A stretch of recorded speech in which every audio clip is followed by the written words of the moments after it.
নমস্কাৰ বন্ধুসকল, আৰু এটা নতুন ভিডিঅ' লৈ আহি গ'লোঁ। মোৰ আগৰ এটা ভিডিঅ'ত আপোনালোকে দেখা পাইছে যে মই অৰ্নামেণ্টেল ফিছ কিনি আনিছিলোঁ আৰু সেইকেইটা মই পুহিছিলোঁ ছাদতে, কলম শাকৰ খেতি কৰিছিলোঁ, তাৰে মাজতে এৰি দিছিলোঁ।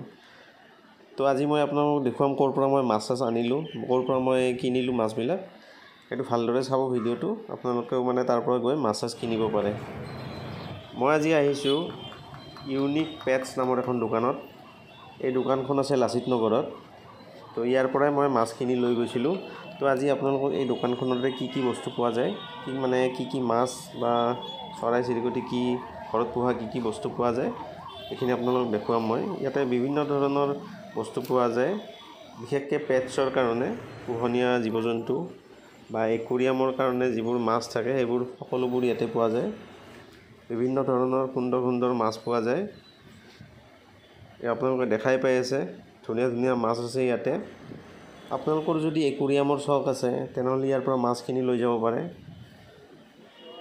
ভেৰাইটিজ মাছ আছে ইয়াতে। চাওক, মই এনেকুৱা ৰঙা ৰঙা মাছ কিনি লৈ গৈছিলোঁ। টাইগাৰ বাৰ্ব বুলি কয় এইকেইটাক, white tiger barb, red tiger barb, বিভিন্ন ধৰণৰ মাছ আছে। বহুত মানুহৰে চখ থাকে একুৰিয়াম এটা ঘৰত ড্ৰয়িং ৰুমত ৰাখিম বুলি।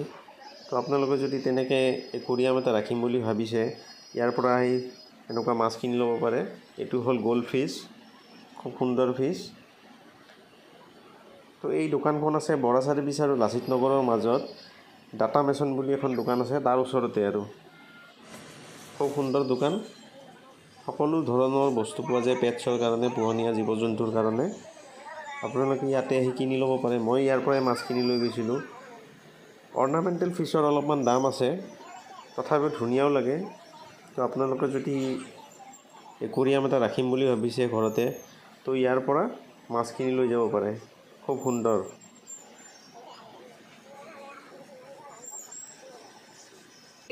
মইতো ইয়াৰ পৰা মাছ কিনি লৈ আৰু মাছৰ কাৰণে মই কি খাদ্য লাগে, কি লাগে এওঁলোকক সুধি লৈছিলোঁ। তো এওঁলোকৰ পৰাই মই মাছৰ কাৰণে খাদ্য কিনি লৈ গৈছোঁ।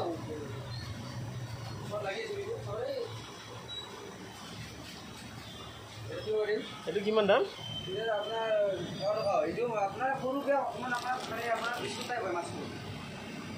গুড়া কৰি দিব লাগে নেকি?